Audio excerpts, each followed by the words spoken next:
इसका मतलब कोई तो है जो आपके साथ ये बार बार कर रहा है, लेकिन आप नहीं जानती वो कौन है। जी नहीं, होश में रहती तो जान पाती।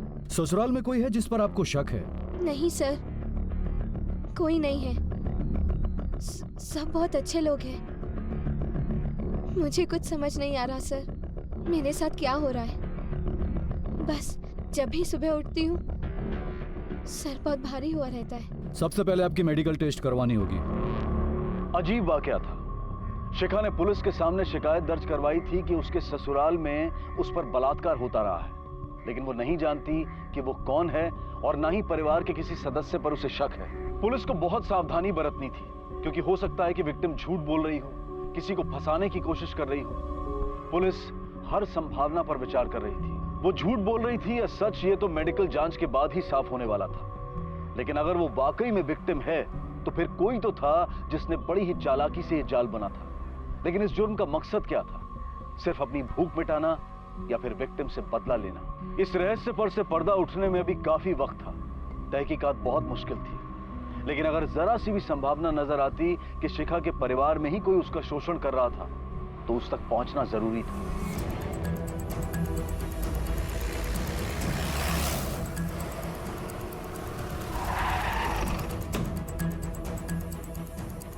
क्या हमारी बहू शिखा ने ये रिपोर्ट लिखवाई है? इंस्पेक्टर साहब, अगर ऐसा कुछ है भी तो उसे मुझे बताना चाहिए था, अपने सास को बताना चाहिए था। 2 बहुएं और भी हैं, उनसे कुछ कह देती। जब घर का ही कोई शामिल हो इस जुर्म में तो वो किसी से कैसे कहती? कैसे बताती वो? कैसे भरोसा कर लेती किसी पर? आखिर इस घर की 4 दीवारी में इतना बड़ा कांड हुआ है, उसका तो भरोसा ही टूट गया होगा ना। और वैसे भी इस मामले में तो कोई भी औरत चुप्पी ही साध लेती है। मां, इसका ये मतलब तो नहीं कि वो सीधा पुलिस के पास चली जाए। सर, इसमें कोई सच्चाई नहीं है, सब झूठ है सर। अब वो घर में किसी से तो बात कर सकती थी। अब लोग ये... एक मिनट, शिखा का रूम का उस तरफ। जादव चेक करा।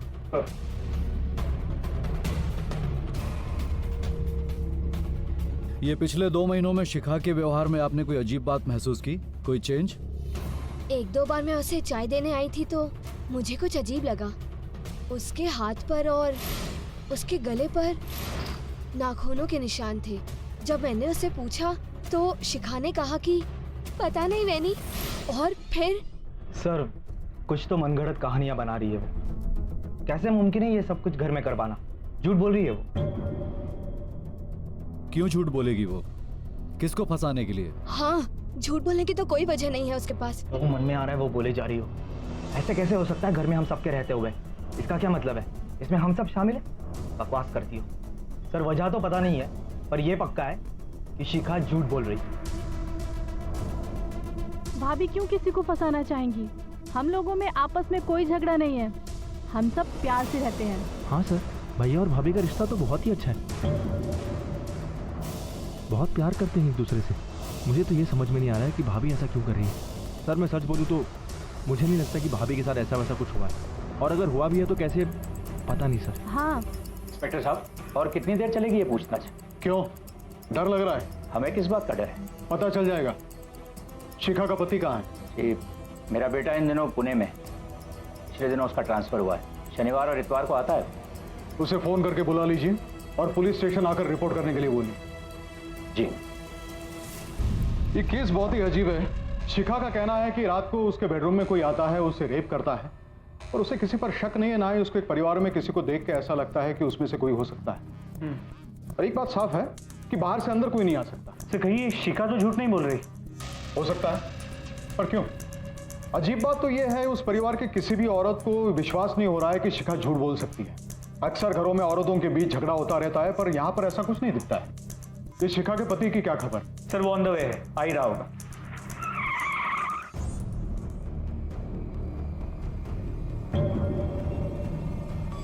ये बात आपको अजीब नहीं लगती? आपका परिवार कहता है कि आप दोनों के बीच में बहुत प्यार है। पिछले 1 महीने में आपकी पत्नी ने आपसे कुछ नहीं कहा, ना ही आपने कुछ महसूस किया, क्योंकि 6-7 बार आपकी पत्नी के साथ आप ही के घर में जबरदस्ती हुई है। ये सब जानने के बाद मैं खुद शॉक्ड हूँ सर। मुझे लगता था कि शिखा मुझसे सब कुछ शेयर करती है, पर नहीं। कहीं ऐसा तो नहीं शिखा मानसिक रूप से? कैसी बातें कर रहे हैं सर? शिखा एक बहुत ही समझदार और सुलझी हुई औरत है।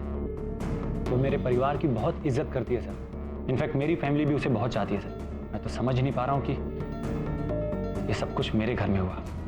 पर एक बात मैंने रियलाइज किया, यहाँ से ट्रांसफर होने के बाद जब भी मैं वापस आया हूँ पिछले 2 महीनों में, शिखा मुझे कुछ शांत शांत सी लगी। अब समझा, वो अंदर ही अंदर घुट रही थी, समझ ही नहीं पा रही थी कि ये सब मुझसे कहे भी तो कैसे कहे। मैं उससे मिल सकता हूँ सर? मेडिकल जांच के बाद।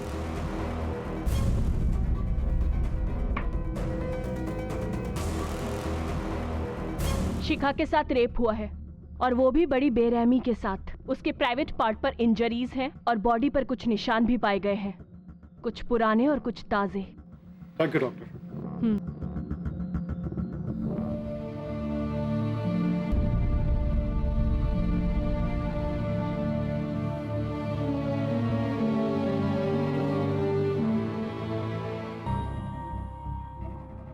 शिखा, संभालो अपने आप को। मैं हूं तुम्हारे साथ।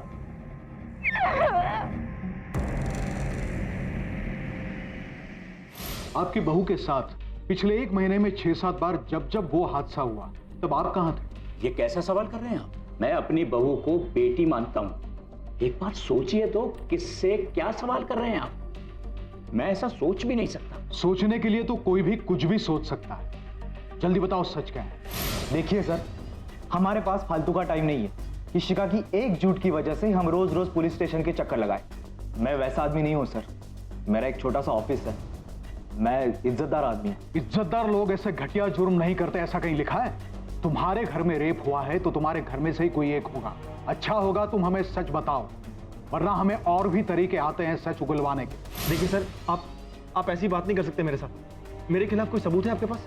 सबूत भी हाथ लग जाएंगे। नहीं सर, हमारे घर में एक और आदमी है, हमारा नौकर बबलू। नौकर? जी सर, वो रोज रात रसोई में सोता है। जरूर उसी ने ऐसी घटिया हरकत की होगी। सर, उसकी शादी भी नहीं हुई अब तक, और जब से आप लोग पूछताछ करने के लिए घर पे आए, वो तब से गायब है।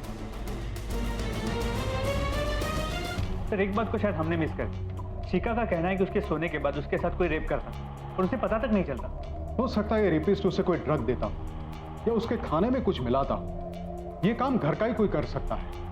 हो सकता है कोई औरत इसमें इन्वॉल्व हो। शिखा के ब्लड टेस्ट करवाओ और पता करो कि उसके ब्लड में कोई ड्रग के ट्रेसेस है क्या।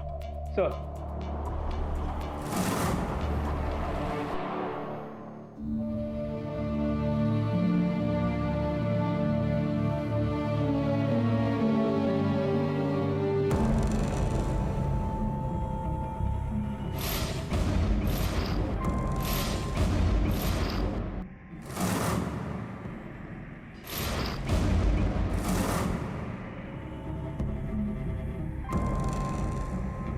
शिखा, घबराओ मत, मैं हूं तुम्हारे साथ। चलो। भगवान जाने क्या हो रहा है, कोई अब तक घर क्यों नहीं आया? दीदी, आजकल तो पुलिस तो रेप केसेस में बहुत सख्ती से पेश आती है।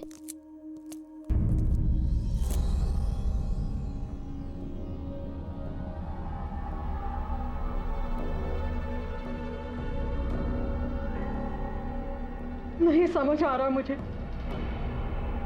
कि मैं क्या कहूँ। हमदर्दी तो होनी चाहिए, पर मेरे दोनों बेटे और मेरा पति सबके सब तो पुलिस स्टेशन में। किसके लिए रो? उनके लिए कि तेरे लिए? माँ, भूखा गया आपको? और ये किस तरह की बातें कर रही हैं आप? अब समझा कि घर में रहने के बावजूद शिखा इतनी चुप क्यों थी? अपना दुख, अपना दर्द किससे बांटती? आप लोगों से? आप पर भरोसा करती वो? अरे इसका दुख तो दूर, आपको भैया, पापा और धर्म की पड़ी है। गुस्सा तो हमें भी आ रहा है, मेरे पति पे लांछन लगा है। भाभी प्लीज, शिखा ने किसी पर कोई लांछन नहीं लगाया। सुना आप सबने? अरे इस बेचारी को तो ये भी नहीं पता कि इसके साथ ये सब किसने किया। और आपको क्या लगता है, ये सब जानकर मुझे धक्का नहीं लगा? पर एक बात तो समझ गया हूं मैं, ये जो कुछ भी हुआ है इस घर की 4 दीवारी के बीच हुआ है, तो पूछताछ तो होगी। उन तीनों मर्दों के अलावा और कौन है चौथा इस घर में? बबलू कहाँ है? क्या हुआ साहब? वो तो काम पे होगा और कहाँ जाएगा? काम पर नहीं आया इसलिए तो उसे ढूंढते आए यहाँ पर। साहब इधर तो आया नहीं वो, और बता के भी नहीं गया कि कहाँ जा रहा है। उचला यार चौकीदार सांगेल कुठे तो साहब क्या किया था उन्होंने? साहब बात तो सुनिए। अरे सच बताओ बबलू कहाँ है? झूठ बोलोगे तो तुम भी फंसोगे। रेप कैसे है ये? साहब राम कसम हम सच कह रहे हैं, हमको कुछ नहीं पता साहब, कुछ नहीं जानते हम सब कह रहे। नहीं जानते तुम? दादा साहब हम नहीं जानते, हमें कुछ नहीं पता साहब, हमने कुछ नहीं कहा। सब हम लोग सच बोल रहे। सब हमारा भरोसा कीजिए सब हमें सच में नहीं पता बबलू कहाँ है। बाबा मैं तो कहता हूं कि आप कह दो विमल से कि वो अपने बीवी को लेकर कहीं और चला जाए। क्या हो जाएगा उससे? लोग यही कहेंगे कि हम ही लोग कहीं ना कहीं गड़बड़ हैं, गलत है, इसलिए हमने अपनी बहू को घर से निकाल दिया। पर बाबा उन दोनों की वजह से थाने में पिटाई हुई हमारी। मैं तो अब उन दोनों की शक्ल 1 मिनट बर्दाश्त नहीं कर सकता इस घर में। भैया ठीक कह रहे, निकाल दीजिए उन्हें घर से। धर्म न शिखा कहीं जाएगी और न मैं। शिखा ने किसी का नाम नहीं लिया है और न ही किसी पर कोई आरोप लगाया है, लेकिन जिस तरह से तुम रिएक्ट कर रहे हो ना, ऐसा लगता है कि तुमने जरूर कुछ किया है। भैया दोबारा सी बात बोली ना मेरा हाथ उठ जाएगा। धर्म नहीं बाबा मुझे बोलने दीजिए, मैं क्या जानता नहीं क्या इनको। भैया को तो मैं एक फूटी आंख नहीं बहाता। ये जरूर भैया और भाभी की प्लानिंग होगी ताकि मुझे इस घर से बाहर निकाल सके। बदतमीज, तेरी इतनी जरूरत की मुझ पर इल्जाम लगाता है? क्या मतलब है तुम्हारा? हाँ तुम लोग सही हो और हम गलत। देखो अपनी मनमानी मत करो, मैं कहता हूं। आप लोगों की चलेगी बस। मैं कहता हूं चुप हो जाओ तुम लोग। ये घर है अखाड़ा नहीं। अपने अपने रूम्स में जाओ।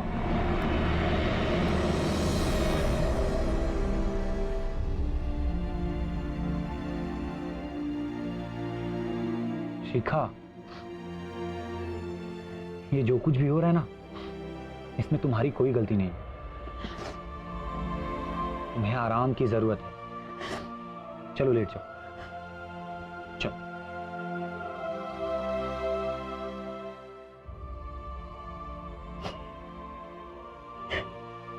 बस रोना बंद। अरे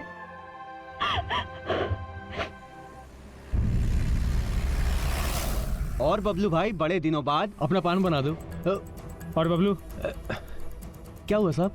यही सुने गए, थाने ले जाके सुनाओ। साहब थाना? मैंने क्या किया सर? बताता हूँ। सब साहब हमें खाए पीट रहे हो साहब। हमारे क्या हिम्मत कि हम किसी की तरफ आंख उठा के देखें। इतने दिन से छुपा कहा था, काम पे क्यों नहीं गया? साहब ऐसी कोई बात नहीं साहब। सब बोलने तो दो साहब। हम तो उनके कमरे में भी नहीं जा सकते थे क्योंकि हम रसोई में सोते थे और धर्म भैया हॉल में। धर्म हॉल में सोता था? हाँ साहब। क्यों? वो सब नहीं पता साहब, लेकिन इतना मालूम है कि धर्म भैया शिखा भाभी से बहुत नफरत करते थे और विमल भैया से भी उनकी बिल्कुल नहीं पटती थी, हमेशा झगड़ा होता था साहब। ये सब आप उन्हीं को पूछो ना साहब। शुरुआत में लग रहा था बहुत मीठा रिश्ता है इन देशमुखों का आपस में। अब पोल खुल रही है, दरारें नजर आ रही हैं। इन सब का कच्चा चिट्ठा खोलना पड़ेगा। बबलू जब भी बुलाए पुलिस स्टेशन चले आना, शहर छोड़ के बाहर मत जाना, तुझ पे नजर है हमारी। नहीं, मेरी बेटी यहाँ नहीं रहेगी। माँ जी शिखा यहीं रहेगी। रहना तो आपको भी नहीं चाहिए इन लोगों के साथ दामाद जी।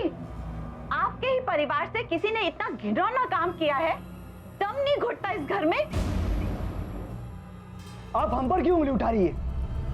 पुलिस ने पूछताछ की ना हमसे, कुछ हाथ आया? हमें तो ऐसे लगता है ना कि आपकी बेटी नौटंकी कर रही है। पता नहीं कौन सी दुश्मनी निकाल रही है हम सबसे। भैया शिखा के बारे में इस तरह अनाप शनाप बकना बंद करिए। हम घर छोड़कर नहीं जाएंगे माँ जी। जिसने पाप किया है वो लोग जाएंगे, और अगर किसी को हमसे प्रॉब्लम है तो बेशक ये घर छोड़कर जा सकता है। सारे निर्णय तुम ही कर लोगे, हम जनता है अभी। और बहन जी माना कि आपकी बेटी के साथ कुछ गलत हुआ है, आप हम पर लांछन मत लगाइए। शिखा, शिखा दी क्या कर रहे हो? छोड़ो। अरे क्या कर रही हो ये? शिखा छोड़ो, छोड़ो इसे। क्या कर रही हो तुम? क्या करूं मैं? और मेरी वजह से घर में क्लेश हो रहे हैं, भाइयों में झगड़े हो रहे हैं, घर की शांति भंग हो गई है। ये जान दे दोगी? मैं आप लोगों के सामने हाथ जोड़ती हूँ, प्लीज मेरी वजह से लड़िए मत, प्लीज।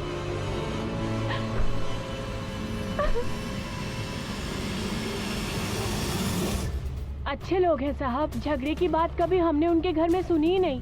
अशोक जी की एक दुकान है, अब सौरभ चलाता है। विमल वो अकेला ही घर में नौकरी करने वाला है, पर धर्म ने तो बाप को डुबा ही दिया।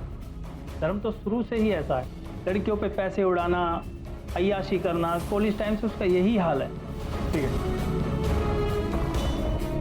हाँ, मेरे पति यहाँ बाहर ही सोते हैं, वो हम लोगों के बीच बनती नहीं है।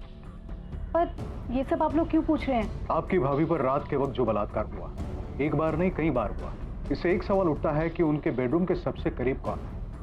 हमें यह भी पता चला है कि आपके पति उनसे नफरत करते थे। हाँ, ये सब ठीक है, मगर मेरे पति ये सब नहीं कर सकते। कौन क्या क्या कर सकता है इसका अंदाजा नहीं है आपको।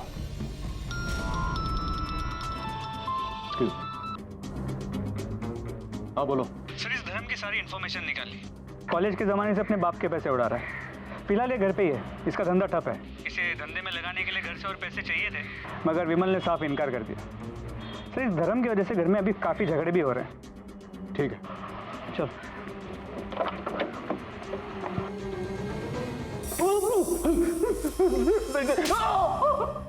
चुपचाप अपना जुर्म कबूल कर ले, ये तेरे लिए भी आसान होगा और हमारे लिए भी। लेकिन सर जब मैंने कुछ किया नहीं तो मैं कैसे मान लूं सर? बताता है और खातिरदारी करूं तेरी। सर मैं मानता हूँ कि मेरी विमल भाई और भाभी से बिल्कुल नहीं बनती, इनफैक्ट मेरी पूरी फैमिली से मेरी नहीं बनती। कोई मेरी मदद ही नहीं करना चाहता, यहाँ तक कि मेरी बीवी भी मेरे बारे में यही सोचती है कि मैं निकम्मा हूँ, किसी काम का नहीं हूँ सर। वो तो तुझे अपने साथ बेडरूम में सोने भी नहीं देती। तुझे तो हॉल में से दिखता होगा ना भाभी के बेडरूम में क्या चल रहा है। सर मैं आपसे कह रहा हूँ ना, ये काम बबलू नहीं किया है। सर ये काम बबलू नहीं किया है, या फिर जरूर ये भाई और भाभी की प्लानिंग होगी ताकि वो मुझे हमेशा के लिए अपने रास्ते से हटा सके। वो तो यही चाहते हैं कि बाबा की पूरी जायदाद उन्हीं को मिले, इसलिए तो वो मेरे बाबा को भी मुझे पैसे देने से रोकते हैं। सर मैंने कुछ नहीं किया है सर, मैंने कुछ नहीं किया है। बबलू, शक के दायरे में सबसे पहला नंबर इसका है तो घर का नौकर, चेहरे से भी भोला भाला लगता है। इसकी नजर पड़ी वो शिखा पर, मौके का फायदा उठा लिया। सर मैंने इसकी पूरी हिस्ट्री भी चेक की, कई बार इसे नौकरी से निकाला गया, हालांकि पुराने मालिकों ने वजह बताने से इनकार कर दिया। और दूसरा सस्पेक्ट है ये धर्म, शक्ल से ही शातिर लगता है। इसके बारे में जो सुना बुरा ही सुना है, और इसके पास मोटिव भी है, क्योंकि विमल की वजह से इसे पैसा नहीं मिलता था। बदले की आग थी इसके दिल में। और बचे ये दोनों, बड़ा भाई सौरभ और बाप अशोक। इनके पास कोई मोटिव नहीं है, पर हर कोई इंसान सिर्फ व्हाइट या ब्लैक नहीं होता। हर इंसान की जिंदगी में कुछ ऐसे राज होते हैं जो उसके परिवार वाले भी नहीं जानते। हो सकता है इन दोनों की कुंडलियां हमें खोलनी पड़े, हो सकता है कोई गड़ा मुर्दा निकल आए। सर वैसे शक्ल से दोनों लगते सीधे साधे, लेकिन इस सौरभ के बारे में आस पड़ोस में कुछ खास अच्छा नहीं सुना।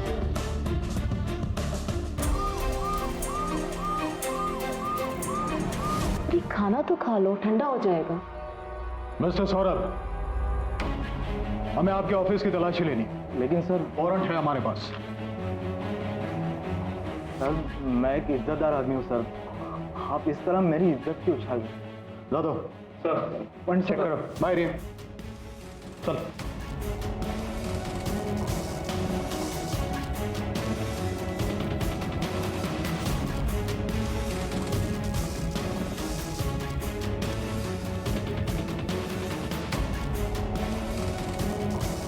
कहा जा दो कैमरा।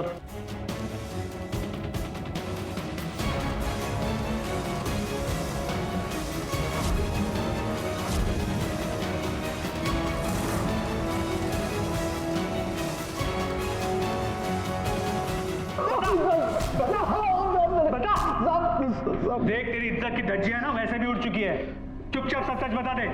साहब मैं एक शरीफ और इज्जतदार आदमी हूँ साहब। तू कितना शरीफ है ना, इधर मोबाइल और तेरे लैपटॉप से पता चल चुका है। पॉर्न वेबसाइट्स देखता है, कई पॉर्न वेबसाइट्स का तो तू प्रीमियम मेंबर भी है। हाँ साहब वो लत लग गई है साहब सिर्फ देखता हूँ साहब, कभी कुछ किया नहीं साहब, और रेप के बारे में तो सोच भी नहीं सकता हूँ साहब। अच्छा, जब ये मोबाइल पे वीडियोस देखता है तो तेरे कान में क्या मंदिर की घंटियां बजती है? देख तू फंस चुका है, सच बोलने का अलावा तेरे पास कोई रास्ता नहीं है।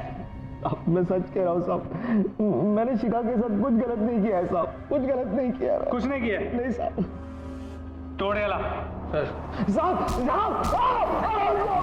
सर उनकी नज़रें बिल्कुल अच्छी नहीं थी। कभी कोई सामान रखने जाओ या थोड़ा झुको तो टकटकी लगा कर देखते रहते थे।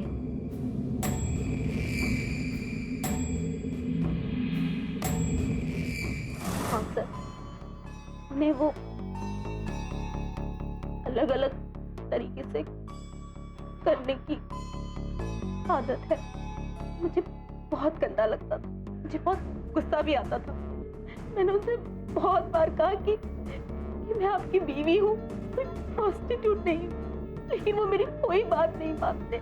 जब जब शिखा के साथ जबरदस्ती हुई, आपके पति बेडरूम में ही थे? सर, घर का सारा काम मैं करती हूँ, इतना थक जाती हूँ कि एक बार सोती हूँ तो फिर सुबह तक आंख नहीं खुलती, किसी चीज का कोई होश नहीं रहता मुझे। हम तो उनसे दूर दूर ही रहते थे सर, जानबूझकर छूने की भी कोशिश करते थे और ऐसे दिखाते हैं जैसे गलती से हाथ लग गया, लेकिन क्या हम बुद्धू हैं? अरे बोल लगा गई काय नहीं सर, सब मैंने कुछ नहीं किया है साहब, मैं सच कह रहा हूँ साहब, मैंने कुछ नहीं किया है साहब, सिर्फ पॉर्न फिल्म देखता हूँ साहब। हर आदमी तो देखता है ना साहब पॉर्न फिल्म, वो पॉर्न फिल्म देखने वाला रेपिस्ट तो नहीं होता है ना साहब। तू कर सकता है, खुद की बीवी को तंग करता है, हर औरत को बुरी नजर से देखता है तू। साहब सिर्फ सोच सकता हूँ साहब, कुछ करने की हिम्मत नहीं है साहब मुझे, और आई शपथ साहब मैंने शिखा के साथ कुछ गलत नहीं किया है साहब। लेकिन ऑफिस की औरतें, कस्टमर्स, सोसाइटी की औरतें, हर औरत को बुरी नजर से देखता है, घूर घूर के देखता है। ये तो तुझ जैसे लोग हैं जिनकी वजह से औरतों को बाहर निकलना मुश्किल हो जाता है। साहब अगर शिखा बोलती है कि उसके साथ कुछ जबरदस्ती हुई है तो उसे कुछ तो पता चलता, वो कौन है उसे कुछ तो याद आता साहब। ऐसे कैसे हो सकता है कि उसे कुछ भी पता नहीं है? जादव, चार्जशीट तैयार करा, औरतों के साथ गलत व्यवहार करने के जुर्म में कुछ दिन हमारा मेहमान बन के रहेगा। साहब मैंने कुछ नहीं किया है साहब। सर ये सौरभ भी हमारा मेन सस्पेक्ट लगता है, उसके दिमाग में तो ऐसे कीड़े भी हैं और उसने अपनी बीवी तक को नहीं छोड़ा। उसके खिलाफ हमारे पास कोई सबूत नहीं है, ना ही अशोक के खिलाफ, और अशोक के पास कोई वजह नहीं है शिखा या विमल से बदला लेने की। और उसके बारे में किसी ने कोई बुरी बात तक नहीं की। दुकान का स्टाफ है, आस पड़ोस की औरतें, सब उनकी इज्जत करते हैं। मैंने मेडिकल रिपोर्ट्स मंगवाए थे, उसका क्या हुआ? सर विटामिन B12 के ट्रेसेस मिले, डॉक्टर ने कहा कि किसी दवाई का साइड इफेक्ट हो सकता है। जादव पता करो, शिखा को सोने से पहले कोई दवा लेने की आदत थी क्या? मतलब स्लीपिंग पिल्स या विटामिन B डेफिशिएंसी की दवा? हो सकता है कि किसी ने इस आदत का फायदा उठाया हो, और कोई घर का ही हो सकता है। एक बार अगर वो आदमी मिल गया तो आगे की सारी कड़ियां अपने आप सुलझ जाए। शिखा रात सोने से पहले दूध पीती थी जी, और अक्सर वो लेने आती थी, आप उसे देने जाती थी। मैं देने जाती। कहीं ऐसा तो नहीं कि आप उसमें कुछ मिला देती थी ताकि उसे होश ना आए? और वैसे भी आपके पति की आदतें आप बर्दाश्त नहीं कर पा रही थी, कहीं आपने उसे मौका नहीं दिया शिखा के साथ वो सब करने का? हमने ऐसे केसेस देखे हैं जहां पर अपनी शादी को बचाने के लिए, अपने पति को खुश करने के लिए औरतें क्या क्या नहीं कर बैठती। मैंने ऐसा कुछ नहीं किया अपने पति के लिए, सुना आपने? और हम विश्वास कर बैठे आप पर।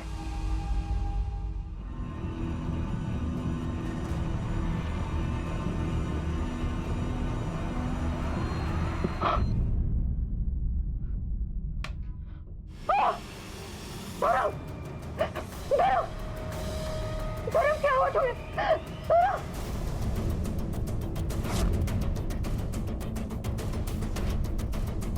घर में फोर्स एंट्री की कोई निशानी नहीं है, किसी ने धर्म की आवाज भी नहीं सुनी इस घर में। मेरे के अंदर का भी तो कोई हो सकता है। हो सकता है।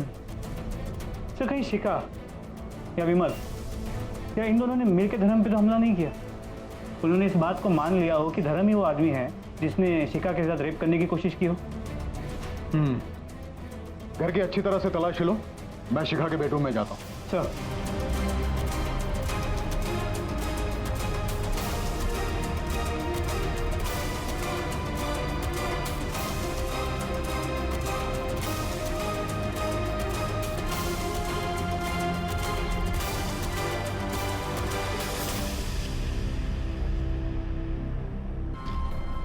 तुमने देखा था उसको जिसने तुम पर अटैक किया था?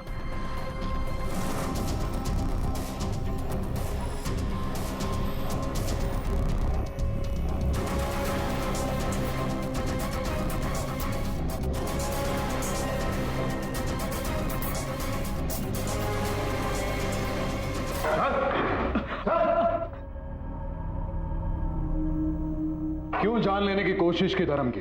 बहुत गुस्सा आया था साहब। धर्म भाई ने हम पर उंगली उठाई थी, हमने कुछ नहीं किया था साहब, फिर भी हमें बदनाम कर दिया। जिस दिन आप उठा के ले गए तब से आस पड़ोस के लोग भी बात करना बंद कर दिए। माँ बाप भी अच्छे से बात नहीं करते, सबको यही लग रहा है कि हमने ही रेप कर दिया साहब। और हमने उनके घर से एक चम्मच तक नहीं चुराया। ईमानदारी से नौकरी करते थे, पगार लेते थे, घर में सबसे भाभी दीदी करके बात करते थे, पर उन्होंने क्या किया, हमारा नाम बदनाम कर दिया।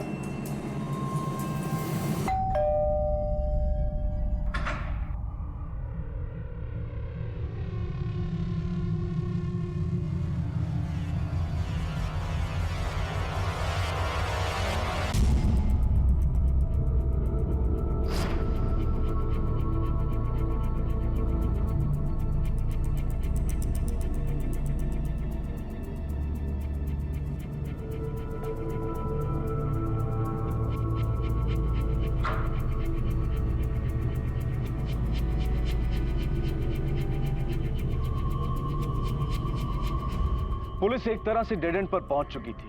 केस एक पहेली बनकर रह गया था। सस्पेक्ट्स कई थे लेकिन सबूत किसी के खिलाफ नहीं।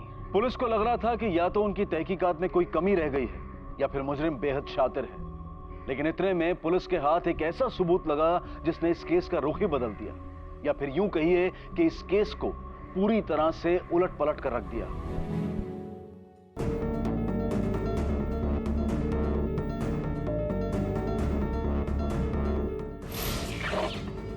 आपकी अलमारी से मिला है, जिसके हमने फॉरेंसिक जांच करवाई, जिस पर आपके खून के निशान हैं, जिसका डीएनए आपके डीएनए से मिलता है, इस पर आपके फिंगरप्रिंट्स भी हैं। अब तो सच बोलिए। ये क्या कह रहे हैं आप? मैंने कुछ नहीं किया। झूठ बोल रही हैं आप। आप अब भी यही चाहती है कि शक की सुई आपकी फैमिली पे रहे। आपकी वजह से आपके परिवार को कितनी मुसीबत हुई, जिल्लत सहनी पड़ी है। आपकी वजह से आपके पति को अपने ही परिवार से दुश्मनी करनी पड़ी। मैं किसी पर उंगली नहीं उठा रहा। ये जो कुछ भी हुआ है इस घर की चार दीवारी के बीच हुआ है। तुम तीनों मर्दों के अलावा और कौन है चौथा इस घर में?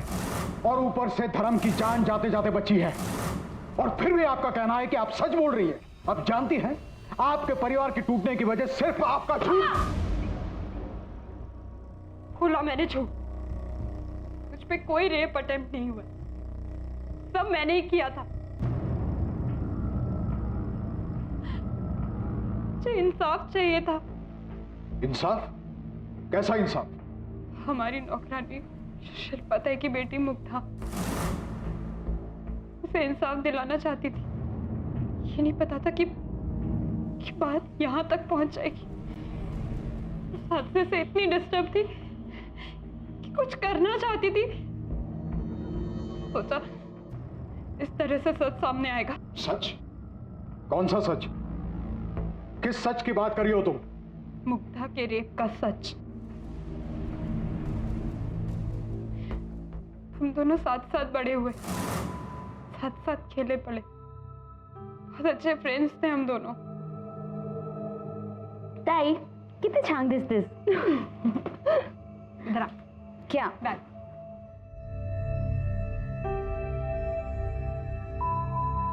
मुग्धा किती छान दिसतेस। मेरी छोटी बहन की शादी थी, मैं अपने ससुराल वालों के साथ मायके गई थी। मुग्धा हमारी मदद कर रही थी मेरी बहन को तैयार करवाने में। वाओ मुग्धा, कितनी सुंदर मेहंदी लगाई है रे, है ना? अरे बेटा, मेहंदी हुई या नहीं? हाँ बस हो गई। खाना तैयार है, सबको बुला लो। अच्छा मैं बुलाती हूँ। सबको मेहंदी लग चुकी थी। मेरे ससुराल वालों का रहने का इंतजाम ऊपर ही किया गया था। सारे जेंट्स पी रहे थे। ताई, हाँ तू रुक, मैं बुला कर लाती हूँ। अच्छा चल ठीक है, जा। मैंने मुग्धा को उनको बुलाने को भेजा था, और जब बहुत देर तक वो नहीं लौटी तो ए मुग्धा का नहीं आली अजून?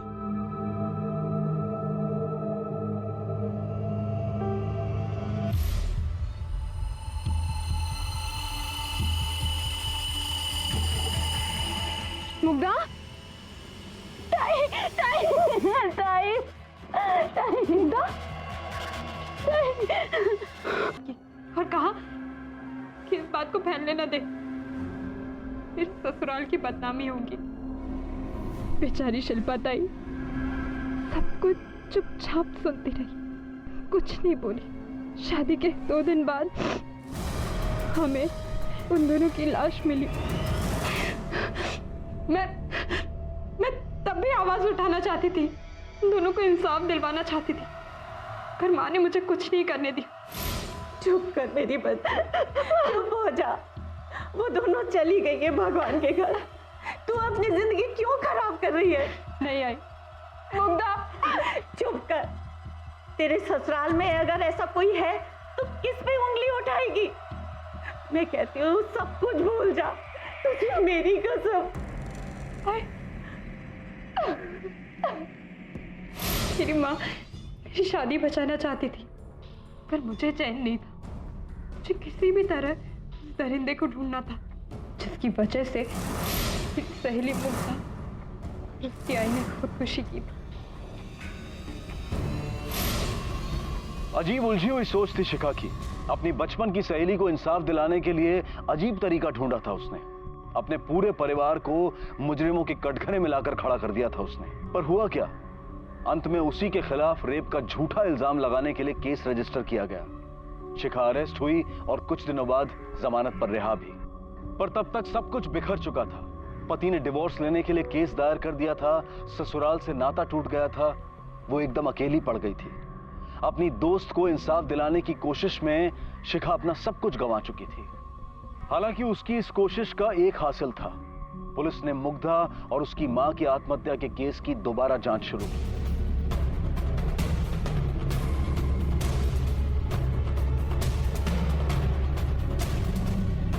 ये आपके पड़ोस में जो मुग्धा रहती थी उसके बारे में क्या जानती हैं आप? ये शिखा की बहन की मेहंदी में ये मुग्धा आई थी?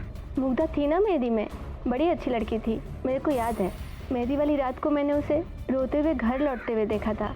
मुग्धा की माँ ने बताया था मेरे को उसकी बेटी के साथ क्या हुआ था। मैंने ही बोला था चुप रहे, बड़े लोग हैं वो, तेरी बेटी की बदनामी होगी, उनका कुछ नहीं जाएगा, पैसा फेंकेंगे बच जाएंगे। अब पुलिस जान चुकी थी कि शिखा की बहन की मेहंदी वाली रात ही मुग्धा के साथ बलात्कार हुआ था और उसके बाद ही उसने और उसकी मां शिल्पा ने आत्महत्या की थी। लेकिन अब ना तो मुग्धा की डेड बॉडी थी और ना ही दूसरा कोई जरिया जिससे यह साबित हो सके कि उस रात मुग्धा के साथ बलात्कार हुआ था। मुजरिम अब भी छुपा हुआ था, लेकिन जुर्म कभी नहीं छुपता। वो कोई ना कोई अपना निशान पीछे छोड़ ही जाता है। सर, मुग्धा की मां ने दूसरी नौकरानी को बताया था कि उसकी बेटी के साथ रेप हुआ है और ये मुग्धा की पोस्टमार्टम रिपोर्ट, जरा ध्यान से देखिए। वहां रेप हो डकैती हो उससे हमें क्या पता, नहीं हमारा क्यों चेकअप करवा रहे? बिल्कुल सही कह रहे हो तुम, जल्दी पता चल जाएगा। शक के दायरे में तुम सब हो, तुम जाओ।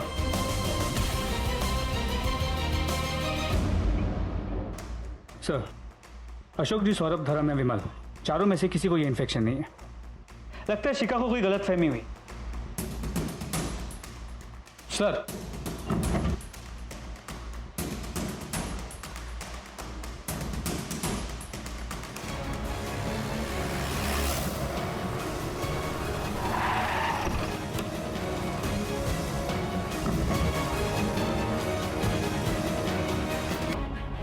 अब क्या हुआ इंस्पेक्टर साहब?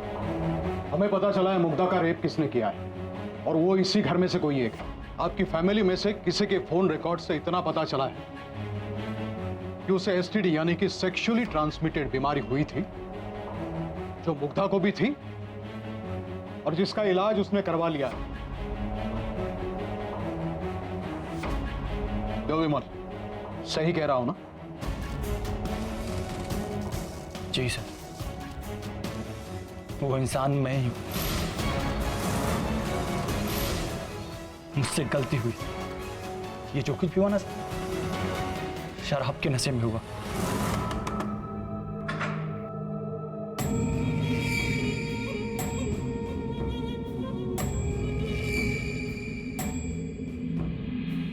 दादा, आप सबको खाने के लिए बुला रहे हैं, आप लोग जल्दी आइएगा। मुग्धा, जी दादा। एक गिलास पानी मिलेगा? हाँ दादा, अभी लाती हूँ।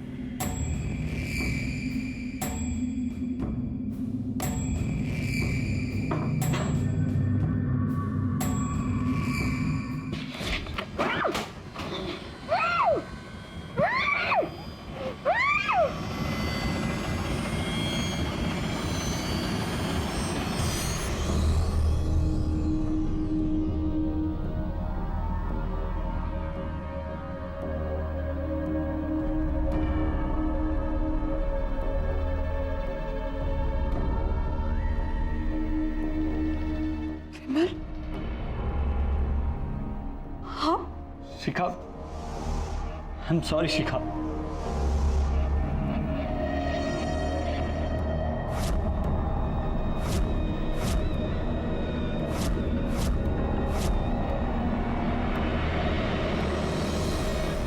शिखा इंसाफ चाहती थी, लेकिन इसके लिए जो उसने रास्ता चुना वो गलत था। उस रात विमल शराब के नशे में था। उसे होश ही नहीं था कि वो क्या कर रहा था। उसके अंदर का दरिंदा जाग चुका था। हम सबके अंदर अच्छाई भी है और बुराई भी है। गलत ख्याल, लालसाएं, वासनाएं हम सबके मन में जागती हैं। लेकिन जरूरी है कि लगाम अच्छाई के हाथों में हो, ताकि बुराई हम पर हावी होकर हमसे कोई जुर्म ना करवा बैठे। इसी विचार के साथ मैं अनूप सोनी अब आपसे विदा लेता हूं। फिर मुलाकात होगी अगले एपिसोड में एक और चौंका देने वाले केस के साथ। तब तक अपना और अपने परिवार का ख्याल रखें और देखते रहें क्राइम पेट्रोल डायल 100। सबक एक को, सीख हम सबको।